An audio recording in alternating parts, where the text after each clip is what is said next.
Denize, Saik'uz, Skaize, Mary Teegee Sapni. Mausham Gabu is my hereditary name. I'm really honored to be here, and I want to wish you all a good morning.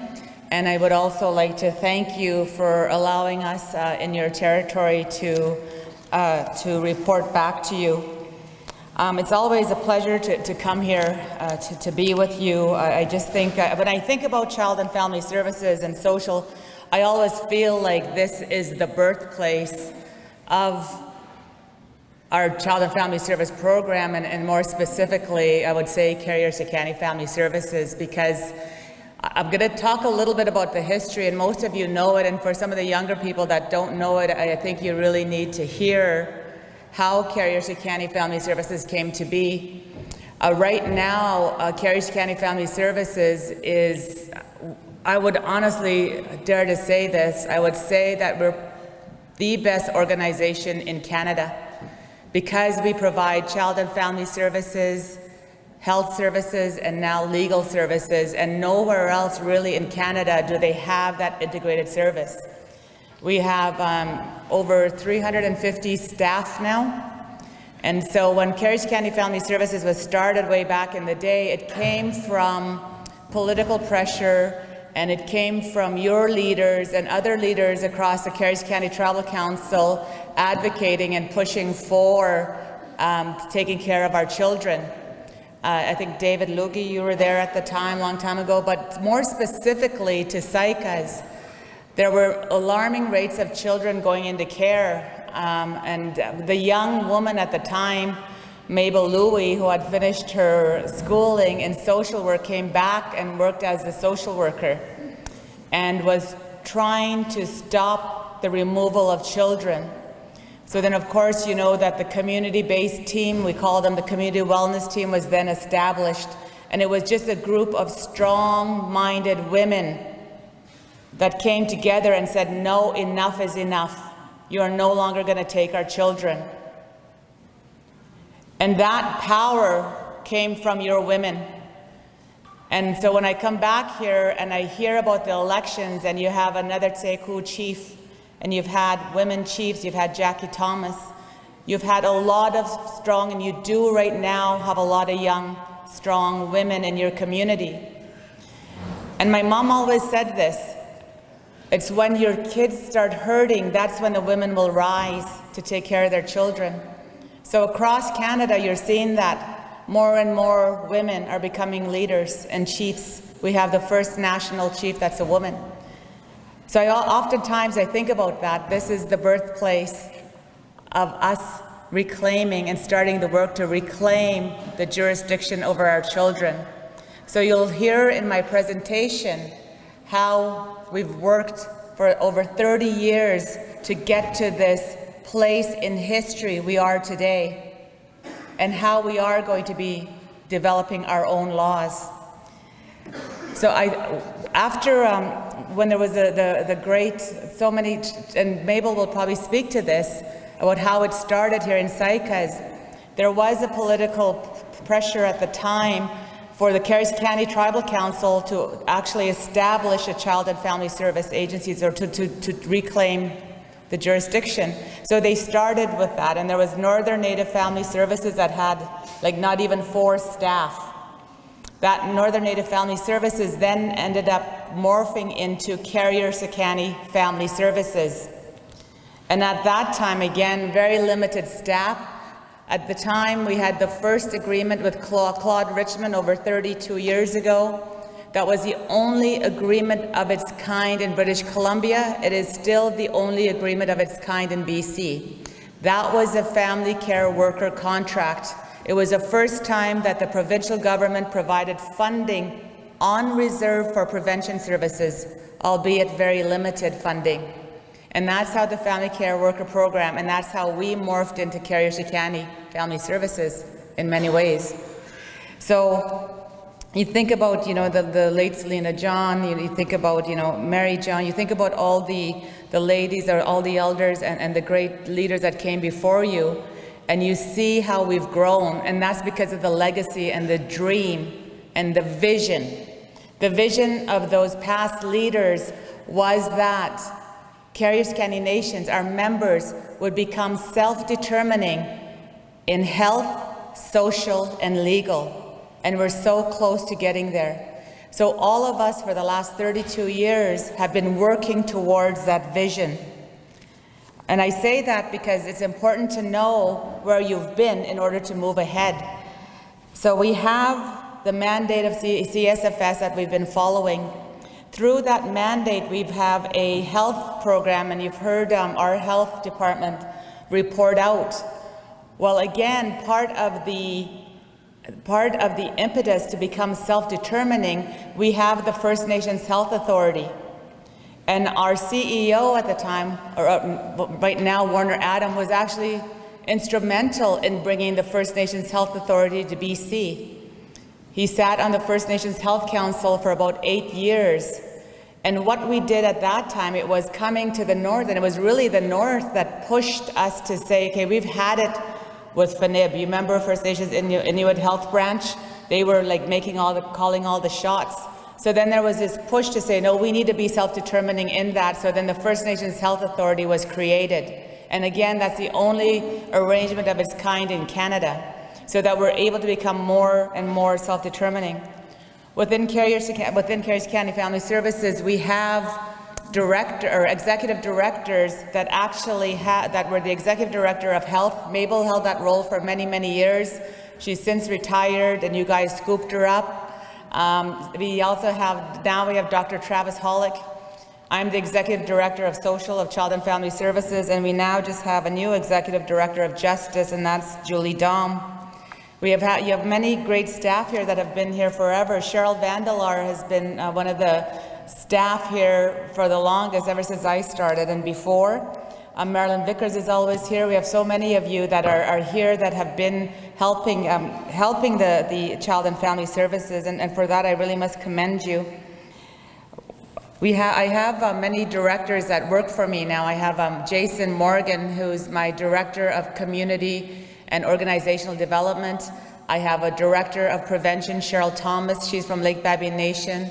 I have a Cree Métis woman, Sonia. She's my Director of Quality Assurance. I have Stephanie, who is now the Director of Jurisdiction Work. And I have the Director of Youth Services, who is Amy Rowe. All of the staff, the ones that have been with me the longest, they've been with me for at least 15, 16 years, and they stayed with me through all of this time. One of the things that we're benefiting from now is the Canadian Human Rights Tribunal ruling. And I've talked about this often, the importance of that ruling. Back in 2004, we took, because I'm part of the Carrying Society, the First Nations Carrying Society of Canada. Of course, Cindy Blackstock is Executive Director. So in 2004, I was appointed as a British Columbia rep on that society. We shortly thereafter took Canada to court for discriminating against First Nations children. And the discrimination we could show through what MCFD was getting and what we were getting as Carriers County Family Services. So at the time, I wasn't able to pay my staff the same rates as MCFD could.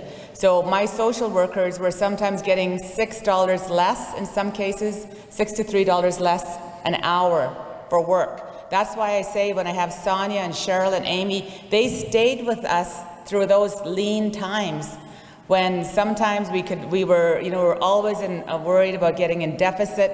And at that time, we had very limited dollars for prevention on reserve. In fact, the federal government provided no money for prevention on reserve.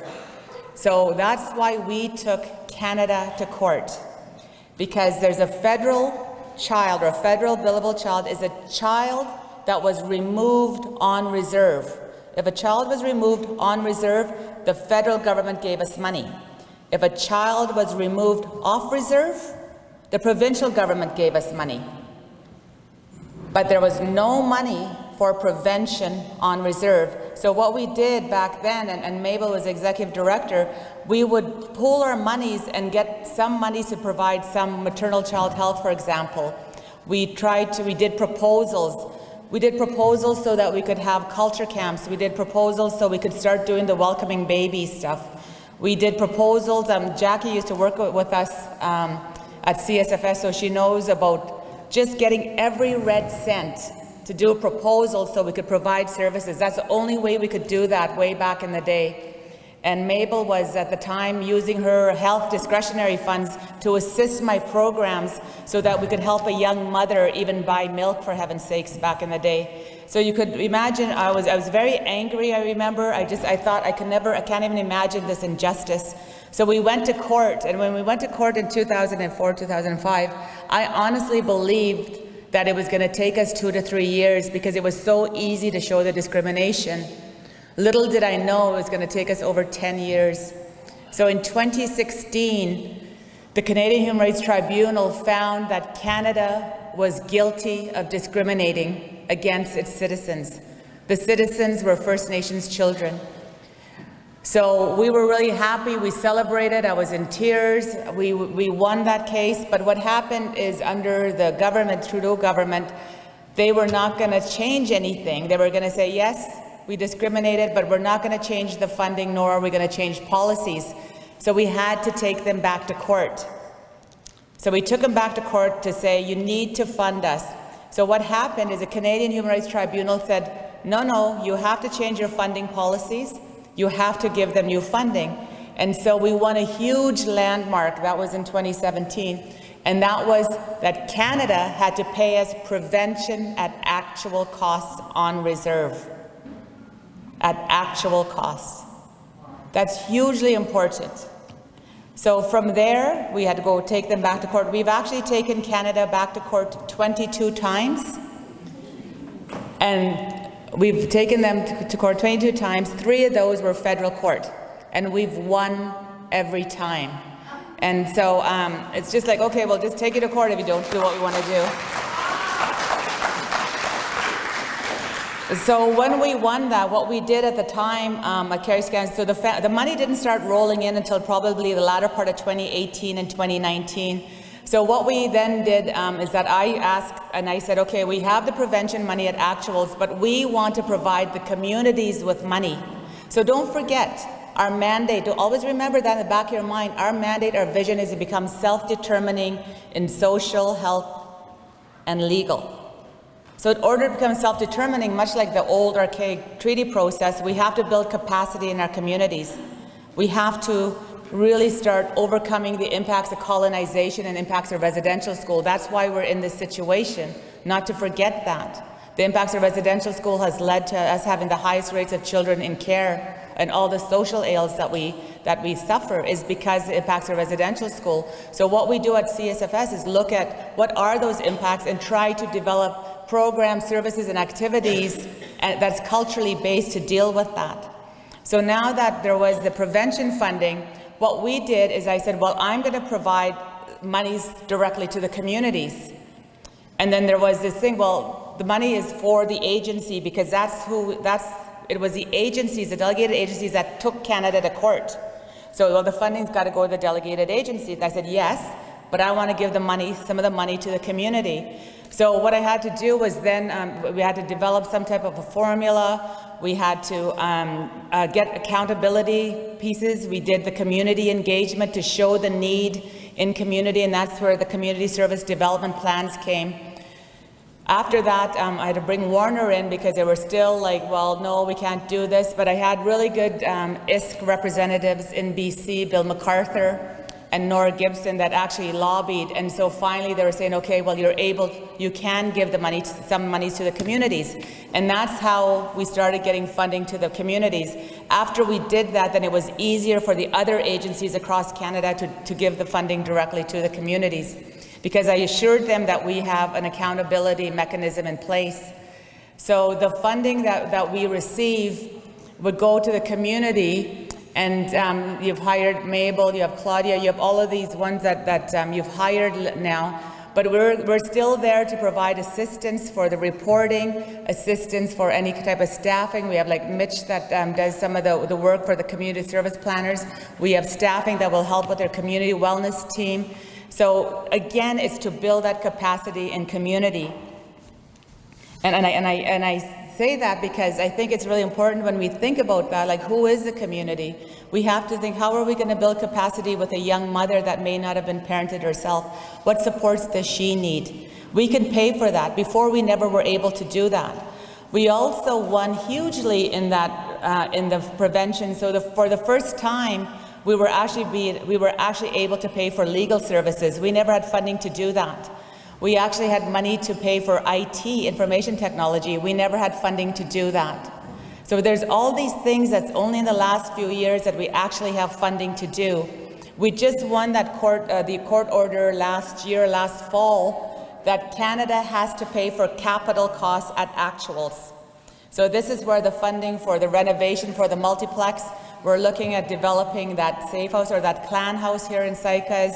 I know that your chief and council would like the early childhood center. So we're looking at possibly a family center. This all comes from that court case that Canada, because we argued, when we were in court, we argued that yes, we have the money for the staff, but where are we going to put them? Some of the issues that we have for our children going into care is the lack of housing or the lack of safe housing. So we were in one of our communities, we were able to fund a grandma to renovate a house on reserve, and she took her three grandchildren in.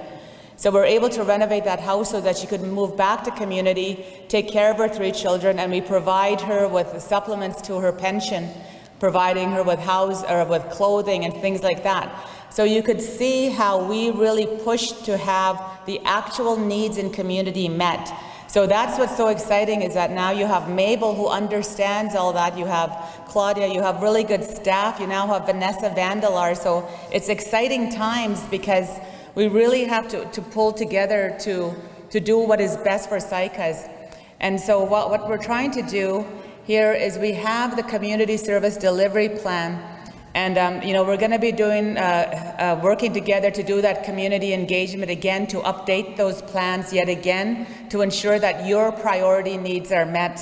And it's so exciting because I remember, we always had to say, oh no, we don't have funding for that. Oh no, we don't have funding for that. I actually now, yes, I can always say yes, but I actually have, am talking to my staff and saying, you need to fund more. You're able to say yes more and more, and which is excellent, and it makes my heart happy to be able to do that. There's other amazing things too that with Carrier Shikani that we've been working over, again with that goal of becoming self-determining. Part of that is the building capacity. So think about the health services that we have. Mabel a long time ago had started supplementing the nursing program. So we have the nursing service that supports that we provide. So we have many nurses that have come out through the support of us. Mabel also a long time ago developed a cohort early childhood development. So many of your early childhood development workers, not only here but across CSFS territory, comes from us partnering with NVIT to develop those programs. We also have the medical school, and again, that was under Mabel's leadership along with Dr. Hollick. What we did all the time is we actually started working with UNBC so that we could start those first-year medical students, those northern medical students, to come to our communities. And again, that program is now replicated in other universities. So what would happen is the first years would come to our agency. We would do a cultural training for them, and then we would bring them out to the various communities so that they understood. So the first, second year, and third year are actually coming out to our communities still. They work with Dr. John. We now have Dr. Todd Alec that works for us, and again, he's First Nations. And then, of course, Dr. Nathan Teegee. We have another doctor that is just completing this year. She's also from Takla, and that's Chief John French's daughter. So we have a lot of things that we talk about building and capacity and community. So what we've done on the child and family services side is that we have different trainings. We provided training to your community wellness team, for example. But more than that, what we did is we partnered with NVIT, and we had the pre-social work, the first 2 years social work program in Vanderhoof here. And so once those 2 years were done, what we started to do, myself and Sue Sterling Burr, Aaron Johnson, and some of the other staff worked to try and get accredited program for a Bachelor of Social Work program here in Vanderhoof for all our members. It took us a while to do it. It took us a couple of years of lobbying, jumping through so many hoops, and now I can honestly say and proudly say that this first year we actually have the Bachelor of Social Work program. So we have people going into third year, and it's the only program of its kind in Canada. And again, with the intent of building capacity so that we could become self-determining. So it's really exciting that program is going to be ongoing. So if there's any young students or grade 12 or that they don't know what to do, we are going to have the prep. We have funding to do the prep again this year. So watch out for that. So that's really exciting as well. The other update I sort of want to give you is that you may have seen the news around the $40 billion. Well, that comes from the Canadian Human Rights Tribunal. In the order, it says that eventually we have to develop our own funding model. And so when I talked about prevention at actuals, that was in an interim. So we negotiated over the Christmas holidays. We completed it December 31st at 4 o'clock Eastern Time. We came up with the agreement, which included post-majority services at actual cost to the age of 26. This is huge. This is huge. I've heard it from this community, from your leaders, from your elders. I've heard it from every community. I have brought resolutions since I first started in this role to the Summit, to the UBCIC, to the National AFN, to the BC AFN, pushing and urging the government to give post-majority dollars. So that's when a child is 19. Right after that, the day after, there's no funding for them. And we know ourselves, our children are always our babies. Like my mom, for heaven's sakes, I'm not even going to tell you my age. 40-ish maybe? 30-ish maybe? I'm just kidding. But she still calls me baby. You're still the baby girl, right? So that's how we see our children. And so how sad is it when, a child that's in care, that many oftentimes have been raised in care, all of a sudden they're 19 and they're thrown out to pretty much the streets. So it was really important for me and for us, for Cindy and I, to make sure that that post-majority was in that $40 billion agreement, and it is. So now it's post-majority at actual cost. So whatever that child needs when they age out, their apartment, life skills, education, we can just pay at actual costs. So I'm actually going down next week, and I am working with ISK to develop that business plan for us to get all the money so that we could provide that. We can do it right now, but we actually need a process, so I'm helping them develop that process next week. So that's part of that agreement in principle. Also, the other part is a prevention, and again, you'll see that that's a $2,500 for per capita on reserve, and that's really important. It's on reserve for each community. I'll talk about the off-reserve piece after. I know that was a question before. So there's that piece. There's also capital at actual costs, Jordan's principle, and this is important, Jordan's principle capital at actual costs. So there's all of this new funding that's come along. What we're doing now is we're working with the communities, we're working with ISK, because the capital process is there's an application process. We are going to be having an information session in October for all the leadership and community reps with ISK to say what is the best way to get the application process. We are working with Aboriginal Housing Management Association of BC to provide ongoing housing supports and capital supports for each community. That is one thing that we were talking about that's lacking. I know that the Tribal Council used to provided limited supports for housing.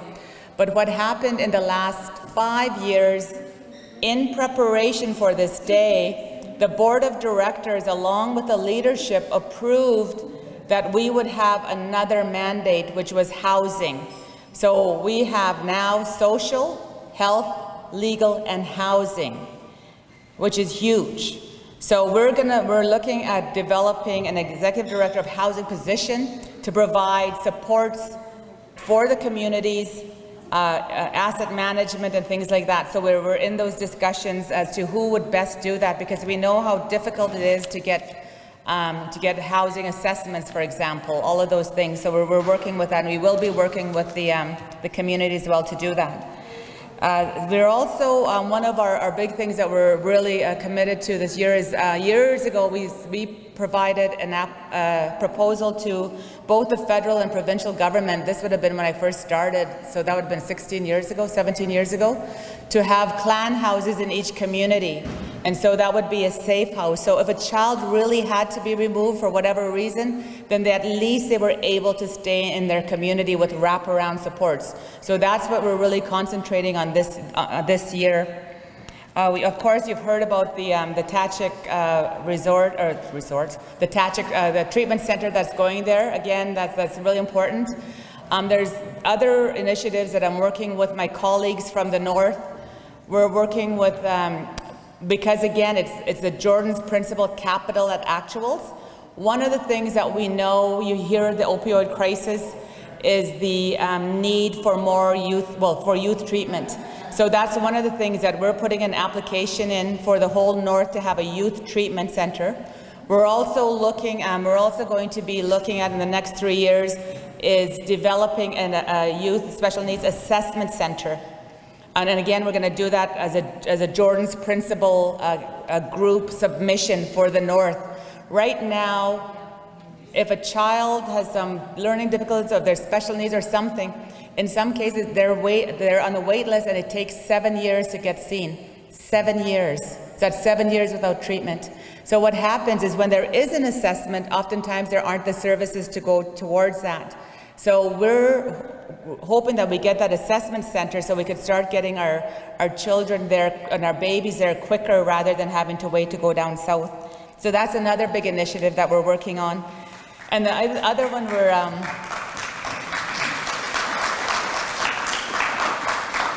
and the other one too that we've been working on for the last, about 10 years is the Child Youth Advocacy Center, and it'll be the first Indigenous Child Youth Advocacy Center in Canada. And what that is when a child has been physically or sexually abused, what happens is that they end up going to see the RCMP, then they possibly talk to a lawyer, then a nurse, then a social worker, and this poor child has been re-traumatized. What the Advocacy Center does is that the child comes in and tells their story once, and then there's a wraparound support for that child and that families based in our culture.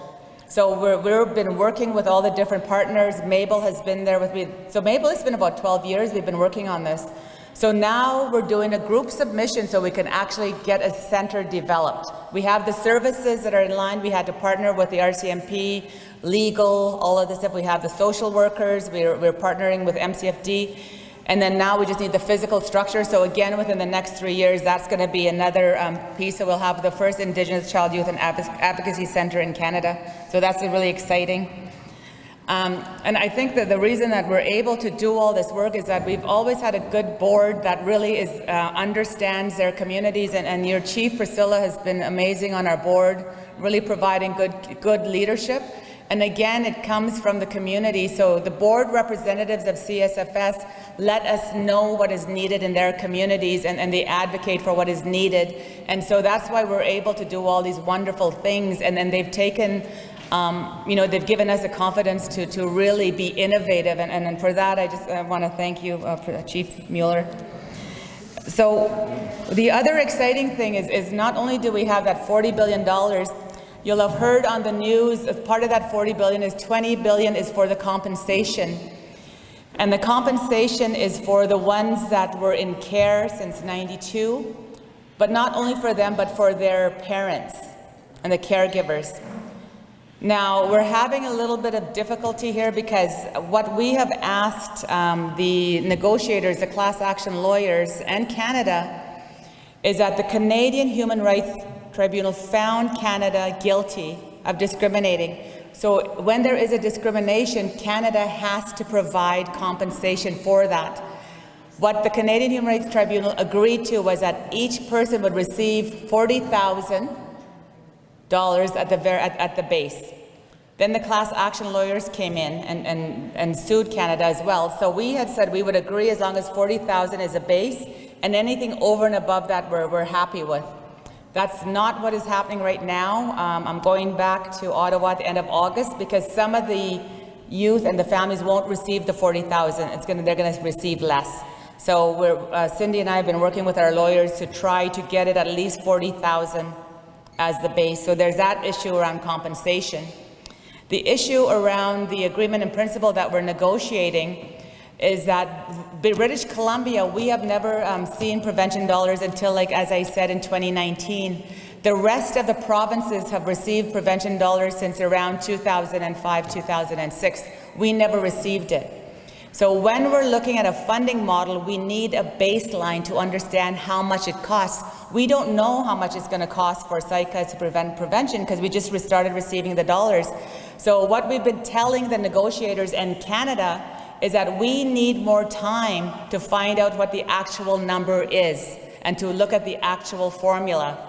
Canada and some of the class action lawyers are pushing to get this solidified by, I think it was by December. We're saying we can't do that. We don't have enough time. So that's one of the political things I've been working with the leadership on, is to say, we have been in court now for 18 years, 19 years. If it takes us another 8 months or 6 months to get the right number, we have to do that. We're not going to drop the ball at the end. We have to put the work in because this is our one shot at it. And so we're not going to do this. So our children deserve the best. So we've been pushing Canada back to say, give us some more time to get this right for BC at the very least. The other thing that we're doing, as you know, is C92. You've heard about C92. And that has given us the ability to develop our own laws. And so what we're doing at Carriage County Family Services, we started this years ago. And again, don't forget, our vision is to become self-determining in social, health, and legal, and housing now. So what we've done is we've embarked on, for the last 30 years, all the research or anything that we've ever done. We actually are one of the only agencies that has a research department. We have been looking at things like traditional laws for taking care of our children, traditional child rearing practices, traditional discipline, all of these things. We've been doing that for the last 30 years to get to this day. Many of you have been part of some of our surveys or questions, and some of you have been part of our research. We've also done research on preventing youth suicide. We've done research with young mothers. We've done all of this research in order for us to be ready when we are going to assume jurisdiction. I've always said this, we've always had the inherent right to take care of our children. We've always had jurisdiction for our children. What we haven't had is the funding to breathe life into our own laws. And we also haven't had the funding to actually uphold our laws. And now we do. We have that prevention monies to do that. We also have the opportunity to develop our own laws, and that's what we've been working on for the last so many years. So it's really coming full circle. So when we come full circle, you think about it. Pre-contact times, we had our own laws, our own ways of being. We had holistic balance, and we had our own medicines. We had like that balance where we took care of each other. And then because of contact, we were dispossessed from our lands. We know about the impacts of residential school, which caused the breakdown in our families, which we're still feeling today. We know, the opioid crisis, all of these pieces is a direct link to that residential school and the impacts of colonization. So now, right now, what we're doing is we have the ability to develop our own laws based on the way we used to do things. It's not going to be exact because, of course, things change. So when we're in the future, this is why I'm saying we're coming full circle. In the future, we will have our own laws where we are taking care of our children, and they will be cocooned in the warm embrace of their culture, clan, and community. And that's our goal. Again, don't forget our original vision, to become self-determining. So the work that we've undertaken so far is that we've sort of had the big pieces of the law, and then we're going to community. We have the leadership, chiefs and leadership, that's going to be part of that, part of the drafting committee. We have advisory, and so that's what we've been developing. One of the key pieces of any law is that you need a main purpose of the law. In this case, the main purpose of the Carriage County Child and Family Law is that every child has the ability to live up to his or her full potential. So when you think about that, what is that? That is, they have the ability, that they have housing, that they're clothed, that they're fed. But more importantly, is that they have the right to their land, that they have a right to their culture. So all of these things, and that they're loved, and that they have an attachment. So that's sort of the big thing of our laws. We also have the best interest of an Indigenous child, or the best interest of a Saik'uz child. And again, that's all those things. The right to their land, the right to feel connected, all of these pieces that is so important that we've heard for the last 30 years about what our children need to become really, really healthy in our families. So that's what our laws are based on, is our traditional child-rearing practices. It's all of the things that we've been doing for the last 30 years, and we have much work to do, but we're getting there. So one day we can tell MCFD just to, you're done. You no longer have any authority here. So, and I look forward to that day. We're, as Indigenous people, it's really important for ceremony. And so what we're actually doing, like I talked about the compensation for our children, our youth, and our families that have been in care or impacted by our care. But what's really important, we're thinking about this, and Werner and I were talking, what's really important is that there's not only the compensation, but also the acknowledgement of the hurt and pain. That's part of healing. So what we're doing is we're going to have a working group established. Our first meeting will be August 22nd, where we're looking at, like, how we did for the impacts of for residential school, we did the wiping of tears. We're going to be doing that for our children in care. Because, while we're talking about compensation, we also have to talk about their healing as well, and there needs to be acknowledgement of the harms that happened to them. So we want to make sure that we do it in a good way with ceremony. So that's what we're planning, and it's going to be a big event, so I'll keep you informed, but we're definitely having members from Saik'uz be part of that working committee. So I think that's sort of in a real brief, I could talk here probably for an hour, but I won't bore you guys, don't worry. But I just really wanted to say that again, I'm so excited about where we are and where we're going. It's been a battle, it's not done yet, but like every time we go to court, we get that much further ahead. I'm just thinking, even with your, the way we were way back in the day with, under the tribal council, all of the stuff we talked about, having more jurisdiction, more say in our lands.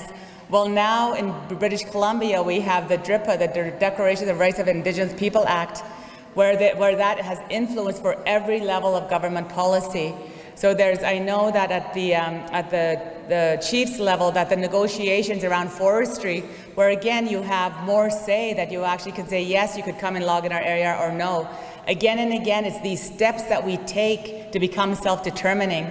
And so we're at this precipice where we've never had this opportunity, and I'm really, really excited just to be part of this, to help you achieve your vision and your goals. And again, that's what me and my staff are here, is that we're partners in this, we're all together, but at the end of the day, you're the ones that tells us what to do. You guide us. And so we look forward to always working with you. And I'm just really happy to say, I'm Gixon, I'm Carrier, I come from Takla Nation, I'm Mosham Gabu. And finally, as a hereditary chief, we're at the place where I can say, that we are taking our most important resource back. We are going to have laws for our most important resource, and that's our children. And I look forward to working with you. Masai. Before I begin, I just wanted to thank and acknowledge Saik'uz First Nations for inviting us to present. My name is Jason Morgan, Director of Operations for Community Development. I just wanted to open up with, I've been taking some online courses with my home community, and they're really encouraging me to start speaking my language. And so I'm just going to do a quick reading. Here we go. Simiget, Sagad Manak, Stanit, Guabawuk 6. And what it means is that, just to open it up with chiefs, matriarchs, and the children to follow. Okay. Right. Next screen. Okay. Here we go. Should be left or right. Okay.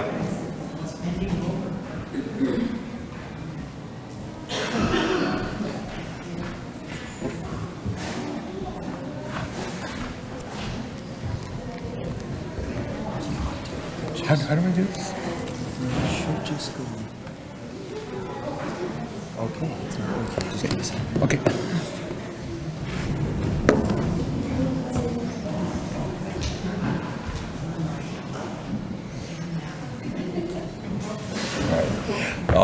So I'm just going to invite my colleagues here just to do quick introductions, and we'll begin with our presentation. So, Mitchell, introduce yourself. Okay. Hello, everybody. My name's Mitchell McCook. I'm in the middle there. I have an MBA, and I'm here with CSFS, and I'm a community service planner. And a Saik'uz member. Yes, thanks. Yeah. Hi, I'm Jodine Thomas Fleur. I'm also from Saik'uz. Grandma, mom. I'm going to be grandma again pretty soon. Yay! 3 grandchildren. I'm from Saik'uz, and yeah, have all my family here. Good to see you all. So we've broken it up that I'll speak a little bit about what community development is. You can go to the next slide. You can work. Okay. All right. So today's presentation is broken up of just 3 different components. What is community development? I also wanted to introduce a little bit of the touchstones of hope, what prevention services is, capital directive, as well. Mitchell will be speaking on the role of the community service planners, as well as Geraldine on language and culture.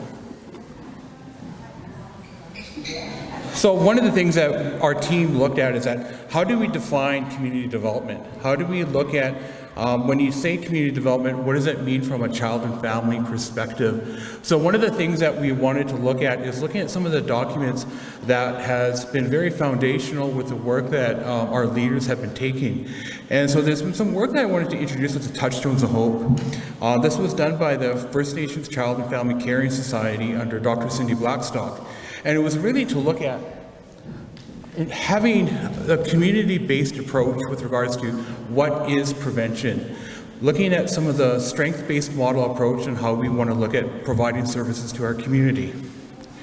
One of the critical things is really looking at how can we continuously look at providing recommendations and feedback to do a better service for our community members. One of the things that I am very pleased to see with the work that's been going on at the national level is how the Canadian Human Rights Tribunal has really allowed us to really put language and culture at the center with regards to how we want to do our programming, especially making sure that where it is with regards to keeping our children safe in our communities, as well looking at some of the pieces of the framework of trying to develop our own strategies that is going to be very specific for the nations that we work with. A lot of it is founded on what are the values and principles of each community that we work with. So our goal is to try to work with the nations on developing strategies and looking at the supports that we could provide. One of the things that Mary had addressed was the capital directive. And so one of the things that we did is that in anticipation of the capital directive, our CEO, Warner Adam, and Mary had contracted Unison Architects to provide kind of a foundational document for us to look at mapping out what are some of the capital infrastructure needs for Carrie-Sakani. Just at a bare minimum, I think our capital assessment was about $240 million that we looked at what we will need for kind of at least preliminary infrastructure needs for the communities that we work with. So part of my job is to look at working with the nations, providing them as much information with regards to the both funding streams of the First Nations Child and Family Services and Jordan's Principal Capital Application processes. Our team will also work with the nations on, if the nations want Karisakani to work with them on the application process, we'll make sure that it fits the criteria. There's quite a bit of an assessment piece that needs to go along with the work in order to satisfy the first benchmark of making sure that it meets the Canadian Human Rights Tribunal threshold. And so we have the ability to support the nations on whether they want to do applications on their own intent or if they want Karisakani to be the proponent to write the application. Part of it is just trying to make sure that we try to position our applications very specifically to the needs of the community, and so there's a lot of planning and discussion that the nations have already done. So what we've been doing is taking a lot of their capital plans that they have already identified, working where we could fill some of the needs of their child and family programming, and just trying to be very creative to really look at taking this opportunity now to actually start building some real infrastructure in our communities. So this is a process that we're trying to look at doing. I also acknowledge too that we have some communities that I'm working with, like staffing capacity is one of the biggest barriers that we do have. So we just reached out to another proponent, Wildlands. They're an economic development arm from TACA. So we thought it would be a good idea to kind of, at least start engaging with some of the communities that have expressed to us that, we just don't have the staff to actually work on these applications, but they don't want to lose out on the opportunity. So we've tried to look at trying to provide as much services as well opportunities for the communities to participate and, try to work and support in any matter that we can try to do. The next phase would be really looking at sitting down with Chief and Council, the staff of Saik'uz, to really identify some of the capital needs and trying to look at developing a game plan on how to get the applications moving forward. A lot of the great work that is really critical is that this process can actually pay for a lot of pre-feasibility work. So anytime that you guys need to look at, I think just even hiring a consultant to do a lot of the work, those processes and those expenses can be reclaimed through this process under the capital directive. As well, as of April 1st, Indigenous Services Canada advises that they're encouraging moving forward that if a community wants to purchase more vehicles or more buses or modular homes, that it could go through the capital directive as well. And so it's just an opportunity for us to take advantage of the federal funding that's in place right now. Part of the work that we're going to be looking at is the goal and vision of Karisakani is to look at making sure that we have a safe house and looking at what are, I think, the role expectations of what the communities expect from Karisakani with regards to how the safe house is going to be operated, developing an operational planning, as well as sourcing it to making sure that it's operational and meets the needs of the specific requirements of each community. Our team under community development is broken up into 3 different segments. One is, of course, our community service planners, language and culture, and a new department that we decided to kind of look at redefining, and we're still kind of reprofiling it, is the role of community family development to support the work of the community wellness teams. So that's still in discussion right now, but we do have that as earmarked as part of our community development team. Next, I'm going to invite Mitchell to kind of speak on prevention.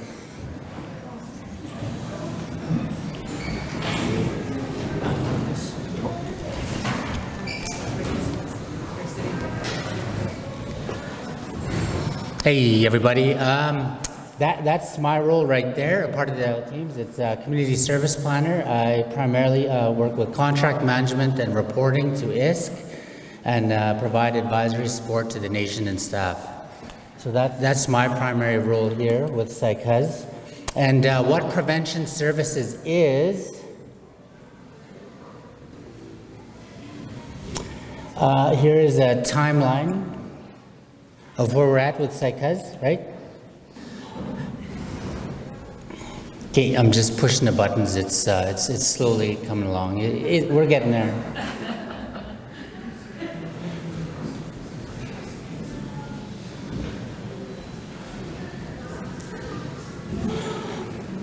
So here, if you can't see the screen, what it says is working with individual nations, and that's what we've been doing. I'm actually not only just working with Saik'uz, I'm working with Lake Babine, bit of Burns Lake, little bit of Yakuche right now, and then Cheslada. So our prevention services that we're rolling out with all the 11 nations and with Karasakani, and the steps that we're taking, and our community service delivery plan is what we've been doing. Now that's what Mabel has been talking to you about. So my role is to help reporting and to keep, right now there's 449,750 that we have to report to ISK. And then this year, actually, there was an additional 500,000, what Mabel said, that goes directly to the band. So our role is to keep the costs separate and to keep the money flowing. And our end goal here in the timeline here is to have a dedicated community service planner for Saik'uz. And what we want to do is keep the children in the community and will keep the family together while developing our nation staff and improving our capacity throughout the band. So this is our cheat sheet for what we do. And I'm not going to go through all of these, but a lot of these information sheets have been handed out at the last presentation. So I think we have some here. No? We did last one, the last health fair. We were handing these out. If you didn't get one, so one of the things that we're able to do is to reimburse the band on like office space, the band vehicle. At Mabel mentioned we got the 6-7 passenger seat for the Yukon, and internet, cell phones, computers. We're able to reimburse the band on that. And there's also a lot of the staff that were hired earlier, like that the names that were mentioned earlier in the presentation. Some of the workshops that we're able to do is the young mothers group and young fathers group and a boys club and the Edmonton trips. We're able to reimburse, and a lot of the things what Selena was doing was taking a lot of the kids and bringing them to skiing and to Prince George to watch a movie and dinner and swimming. And all that is what prevention can pay for.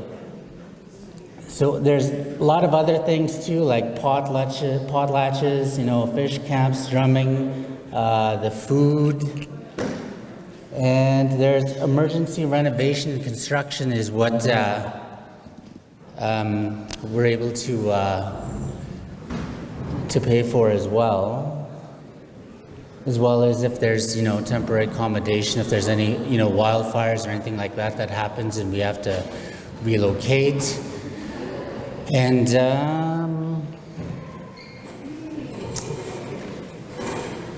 baby welcoming ceremonies too. That's pretty much everything. So if you have any questions, we'll be here to answer any questions. And Geraldine will be up next, I believe. Yes. Where's that button?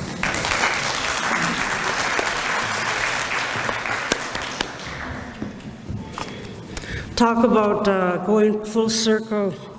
You gotta excuse me, I had a molar extraction and some stitches in my mouth, so I'm talking kind of funny.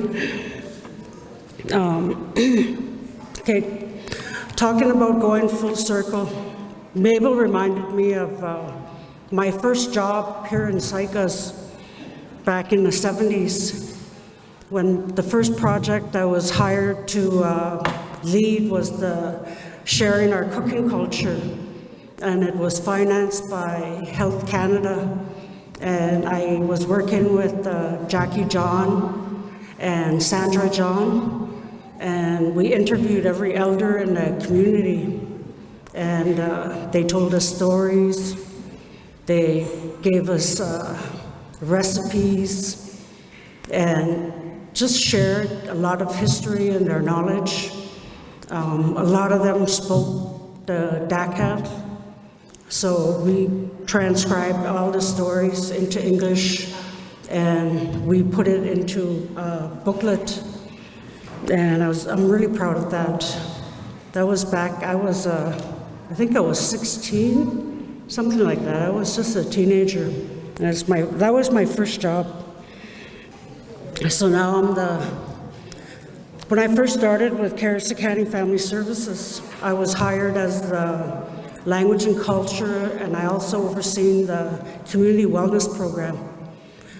The community wellness program was something that I was really proud of. I'm still very proud of it.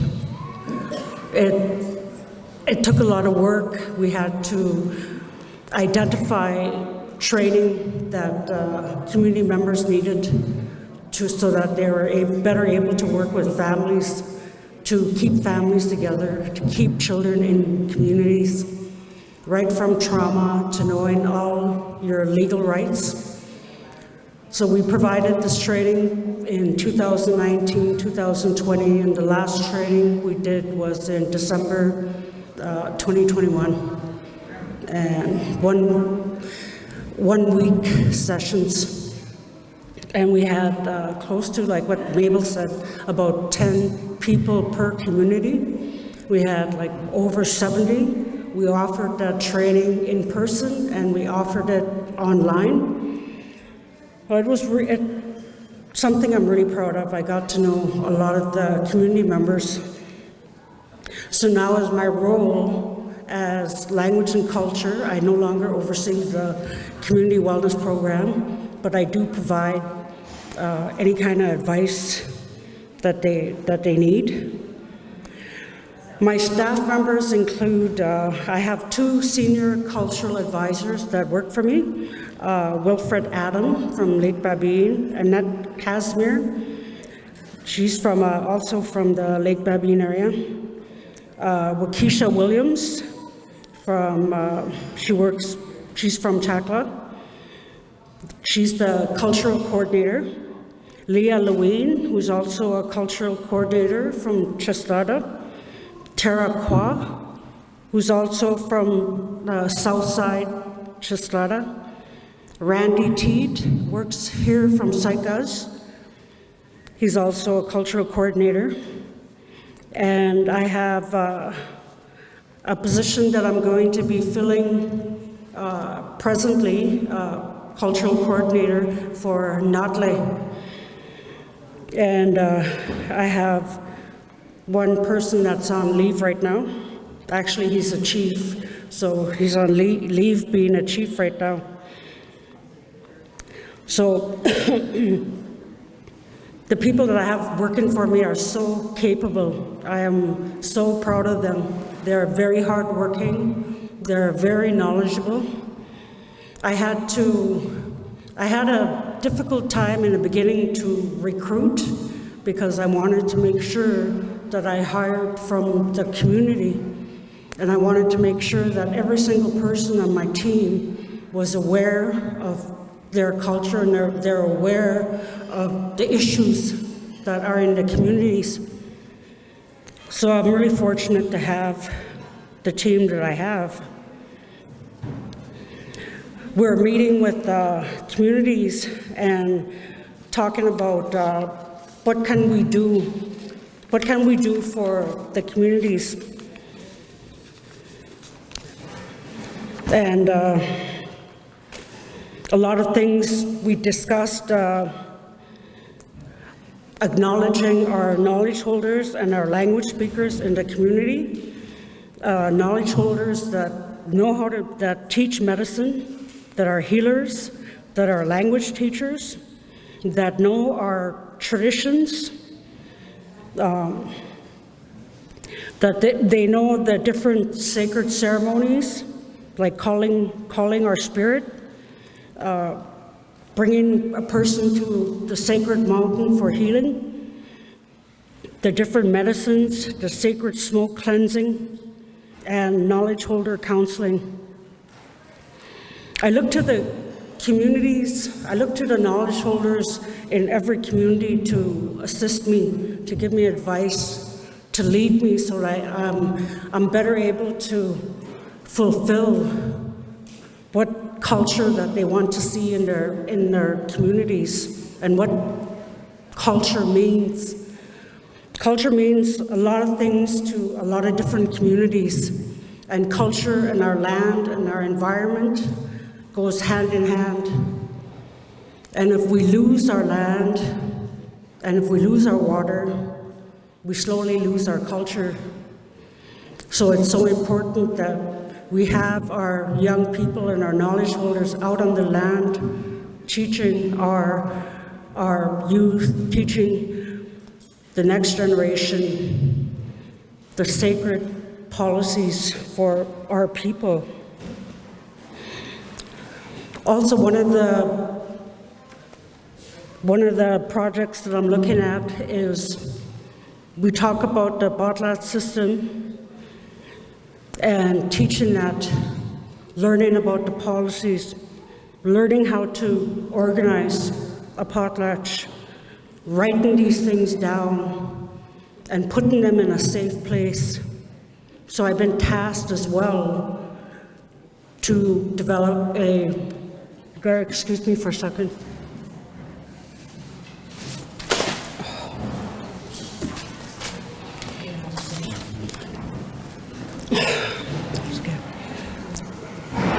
My mouth is sore and I have cotton in my mouth. I just took it out.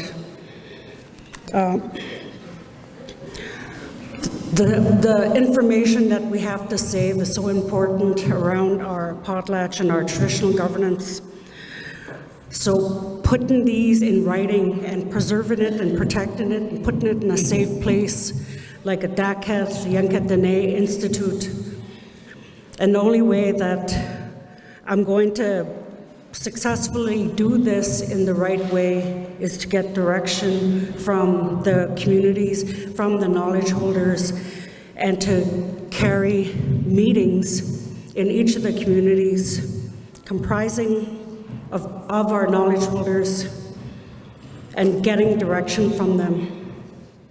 And also taking advantage of our tech system and looking at our language and the ways that we could teach our language, developing language tutorials, developing written materials, and making that available for children. Right now, we are developing basic Dakat communication so that we could share like the basic conversational carrier with our nations.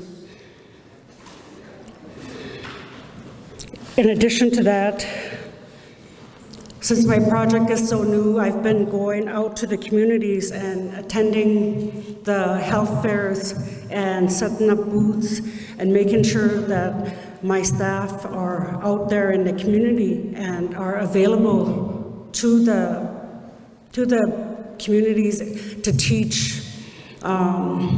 For example, one of my cultural coordinators in Cheslada, she knows how to can, she knows how to prepare salmon, and I have other workers that have like a variety of skills that they're able to share, and I want to make those skills available to Saik'uz.